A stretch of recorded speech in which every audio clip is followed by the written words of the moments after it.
Hi there guys, welcome back to the channel. So today I thought I'd do a couple of videos for you just to catch up on a few things that I've obviously missed. Nothing major, nothing seems to be happening on the transfer front, shall we say. Right now, you know, we've got, what is it, it's the 1st of February it closes, isn't it? So we've got 12 days till the transfer window shuts. So, you know, here's hoping that something potentially does happen. Put a comment down below guys, let me know, what position do you think we should be, you know, prioritising this window. You know, obviously we've recalled Nat Phillips, who's probably come back to fill the gap that Matip would have left. He'd be like the last choice centre back now, you have to think. You know, you have Van Dijk and Konate performing well. You have Joe Gomez when Robertson comes back from injury, because obviously we recalled Owen Beck as well. So we won't need Gomez as a backup left back, or right back even. You know, Conor Bradley's been playing phenomenal as well.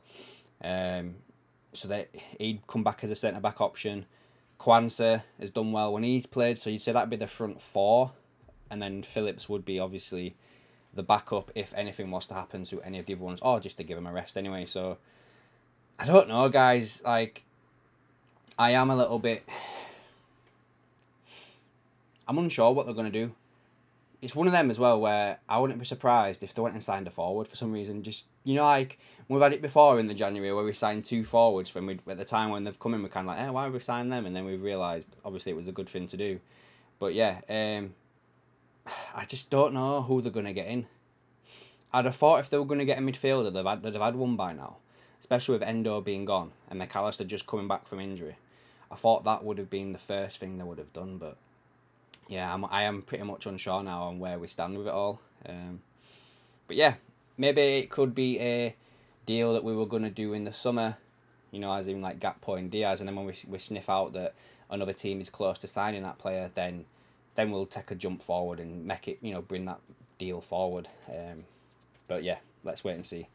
So, on this video, I'm going to just do a little bit, I guess, of a preview for the Bournemouth game. So let's just start off, shall we, with what Klopp has actually said in his press conference. So let me find it again. So on injuries, he doesn't expect anybody to be back. Trent, he said, can walk, but only on the catwalk. I don't know, he was probably having a laugh there. Szoboszlai won't be back for the weekend, but potentially back for the midweek game. And he says that Robertson is also close as well. But in overall, it kind of sounds like he doesn't expect Trent and Robbo to be back until next weekend and Szoboszlai to be back until midweek. On the Salah injury, he said at the time that he didn't know anything. He spoke with Salah that night when it happened, and Salah felt it. We all know how rarely Mo goes off, so it's definitely something. And it depends what the diagnosis is. I think the last time I remember Salah going off injured, was it the FA Cup final? I think so, I might be right, I might be wrong there. Let me know guys down below where you've seen this. He was also questioned on Konate's performances of late, and he says that he's not too impressed, to be honest.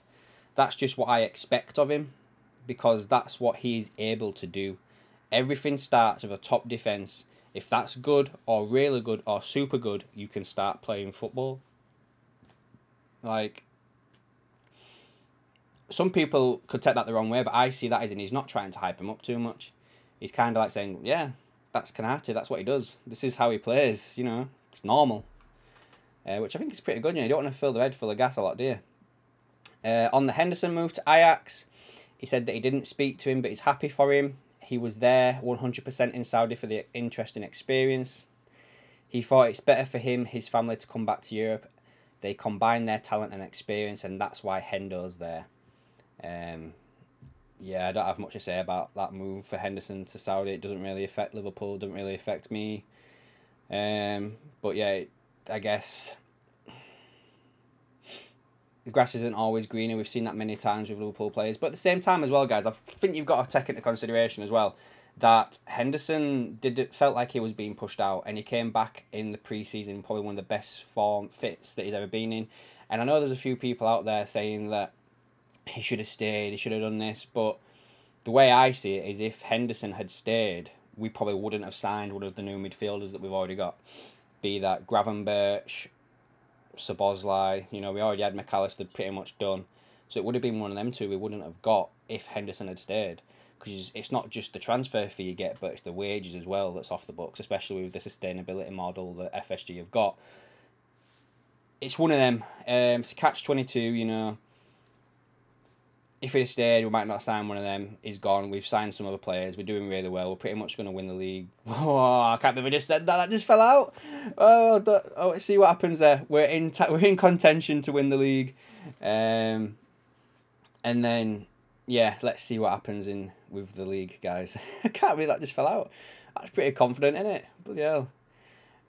Yeah, let's see what happens. Anyway, that's it for this preview, guys. I don't know what else to say to you, really, other than potentially we've had a bit of time off.